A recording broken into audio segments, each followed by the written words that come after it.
तबलीगी जमात को 100 बार सलाम। कितने लोगों की जिंदगियां उन्होंने तब्दील कर दी। उनका तो टॉपिक ये नहीं है, ना करबला पे बयान करते हैं, ना उनको रबीउल अव्वल का पता है। कैसा शिर्क और बुत परस्त। कितने बड़े बड़े गुलकार फनकार हैं, दाढ़ियां रखवा दी उनको, तहज्जुद गुजार बना दिया। कितने गैर मुस्लिम है। तबलीग वाले तो रिकॉर्ड भी नहीं रखते। अगर ये रिकॉर्ड रखते ना रजिस्टर में, लाखों गैर मुस्लिम हैं जो तबलीग वालों को देख के मुसलमान हुए हैं। हालांकि कोई शोबाजी का शौक नहीं है तो कोई रिकॉर्ड भी नहीं रखा हुआ। कारगुजारी में ज्यादा इस तरह की बातें बयान करने की भी इजाजत नहीं है। काम को फोकस करो। तो जो अमली जिंदगी वाले लोग हैं उनका लाइफ स्टाइल कुछ और होता है, बातें करने वालों का स्टाइल कुछ और होता है। देखने में आपको बातें करने वाले पढ़े लिखे लगेंगे, लेकिन अमली जिंदगियां तब्दील करने वाले कोई और होते हैं। मैं तो जानता हूं कैसे कैसे लोगों की जिंदगियों को तब्दील किया है, क्या कैसे कैसे पत्थर दिलों को तबलीगी जमात में निकल के राम हुए। वो चरसी जी तो कितने लोग हैं दुनिया में जिनको हम जानते हैं, ऐसे लड़कों को जो कत्ल किया करते थे, जो शराब पिया करते थे, तबलीग में वक्त लगाकर उनकी जिंदगियां चेंज हो गई। अगर उनको किसी ऐसे खतीब के महफिल में ले जाके बिठा देते कि वो बयान कर रहा है, जनाब इस पे करबला पे बयान कर रहा है और हज्जाज बिन यूसुफ पे रिपोर्ट पेश कर रहा है, बनु उमय्या पे रिपोर्ट पेश कर रहा है, ये लोग शराब छोड़ते? ये इसी में उलझ के रह जाते। हदीस में दुआ सिखाई है, अल्लाहुम्मा इन्नी अऊज़ु बिका मिन इल्मिन ला यनफा। अल्लाह ऐसे इल्म से पनाह मांगता हूं जो फायदा ना पहुंचाए। तो हमारी पैदाइश का मकसद ये है कि तुम में से अच्छा अमल कौन करता है। कोई शख्सियत मकसूद नहीं, अमल मकसूद है। देखो किस कदर इस्लाम में शख्सियत परस्ती की नफी है, उसकी मैं एक मिसाल आपको देता हूं सही हदीस से। बहुत टेक्निकल मिसाल है, इसको खूब अच्छी तरह समझें। कुरान मजीद में सूरह तौबा में अल्लाह ने ग़ज़वा तबूक का वाक़या बयान किया, जिसमें कुछ 3 मुखलिस सहाबा पीछे रह गए थे। कोई उज़र नहीं था उनको, लेकिन वो जंग में शरीक बोलो ना नहीं हो सकता। बहुत से मुनाफिकीन भी पीछे रह गए। जब नबी सल्लल्लाहु अलैहि वसल्लम ग़ज़वा तबूक से वापस आए तो मुनाफिकीन ने नबी सल्लल्लाहु अलैहि वसल्लम को खुश करने के लिए झूठ बोल दिया,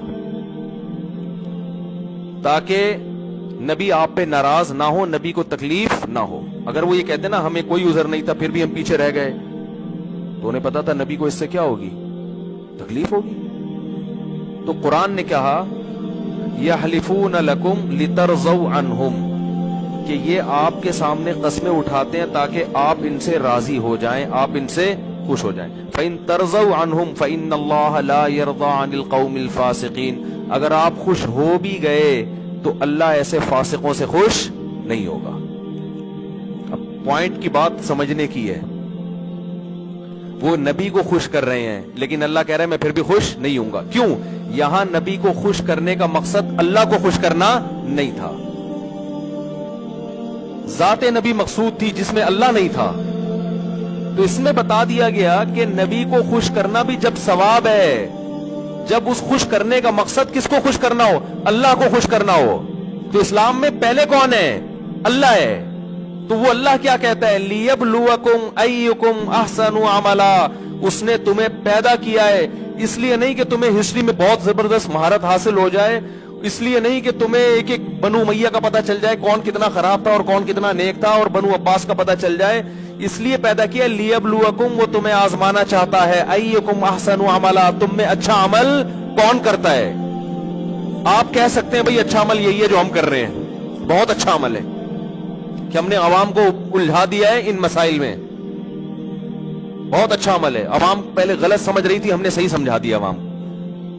तो कुरान ने इसको भी कहा है कि अच्छा की डेफिनेशन वो है जिसको कौन अच्छा कहे, अल्लाह अच्छा कहता है जिसको। अल्लाह उसके रसूल ने जिस अमल को अच्छा कहा, अल्लाह उसके रसूल ने उस अमल को अच्छा कहा है जिसका हमारी प्रैक्टिकल लाइफ से ताल्लुक है। एक तो इस्लाम के बेसिक अकीदे हैं, तौहीद, रिसालत, फरिश्तों का वजूद, ये तो बेसिक हैं। جس کو ہم ایمان مفصل اور ایمان مجمل میں پڑھتے ہیں. اس کے علاوہ کوئی بیسک عقیدہ نہیں ہے اسلام میں. باقی وہ نظریہ جس کا عمل سے تعلق ہو اس کو فوکس کرنا پڑے گا. عمل کسے کہتے ہیں؟ قرآن نے الحمد سے لے کے والناس تک اتنے آرڈر دیے ہیں کہ اگر آپ ان آرڈر ہی کو پورا کر لیں، میں کہتا ہوں اس سے اچھا انسان دنیا میں پھر وجود میں نہیں آ سکتا. آپ کے پاس ٹائم کہاں ہے ان کو پورا کرنے کے لیے؟ قرآن کہہ رہے تعالوا اتل ما حرم ربکم علیکم. دیکھو مشرکین مکہ بھی نا اپنی چند مذہبی رسومات کو لے کے بیٹھ گئے تھے اور وہ یہ سمجھتے تھے کہ اس سے کون خوش ہوتا ہے؟ اللہ خوش ہوگا.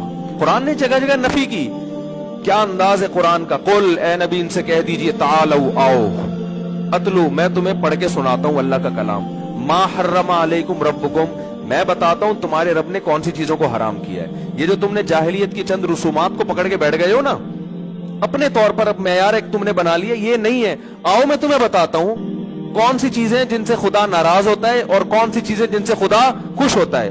آؤ. کتنا اچھا انداز ہے کہ ایسے ہے جیسے ایک آدمی کنفیوز پھر رہا ہو، پاگلوں کی طرح دیواروں سے ٹکرے مار رہا ہو، اس کو منزل نہ مل رہی ہو.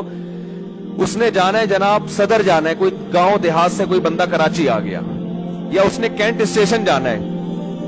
اب اس سے پوچھتا ہے، وہ کہتا ہے کینٹ اسٹیشن ادھر کو ہے، وہ ادھر کو چلنے لگا. دوسرے سے پوچھتا ہے، وہ کہتا ہے نہیں وہ بھی صحیح بتا رہا ہے کہ ادھر کو ہے، لیکن اتنے پیچیدہ طریقے سے بتا رہا ہے کہ تو پہلے یوں جانا، پھر یہاں سے جا کے نا ایک گولے گنڈے والا آئے گا، وہاں سے رائٹ ٹرن ہو جانا، پھر ایک کلفی والا ہے ادھر سے لیفٹ ٹرن ہو جانا، ادھر 4K کا اسٹاپ آئے گا، وہاں سے پھر بس میں چڑھ کے پھر ادھر اترنا، پھر یوں. بوکھلا گیا یار. دوسرا بندہ ہے چھوڑ اس کو، تو ایسا کر، تو ایسا کر، تو یہاں سے نا ادھر سے جانے کے بجائے ادھر رش ہوگا، تو یہاں سے نکل جا کٹھی پہاڑی سے یوں نکلے گا، پھر ادھر سے بنارس ٹرن مارے گا، ادھر شیر ادھر جائے گا. روڈ تھوڑا خراب ہے لیکن راستہ کھلا ہوا ہے. پھر اب وہ شیر شاہ کیا ہوتا ہے؟ ایسے میں کوئی عقل مند کہے گا ادھر آ یار، ایسے ہی ہوتا ہے نا اسٹائل. ابے ادھر آ، زیادہ لمبی چوڑی ٹینشن میں پڑنے کی، ادھر آ، ادھر بیٹھ جائے پیچھے گاڑی میں ادھر ہی آ رہا ہوں. حل ہو گیا نا مسئلہ. ہاں تبلیغ والے یہی کرتے ہیں کہ ابے تو چھوڑ دے ان مناظروں میں، بحثوں میں، 3 دن لگا لے، انسان کا بچہ بن کے واپس آ جائے گا. لگا لے ہمارے ساتھ.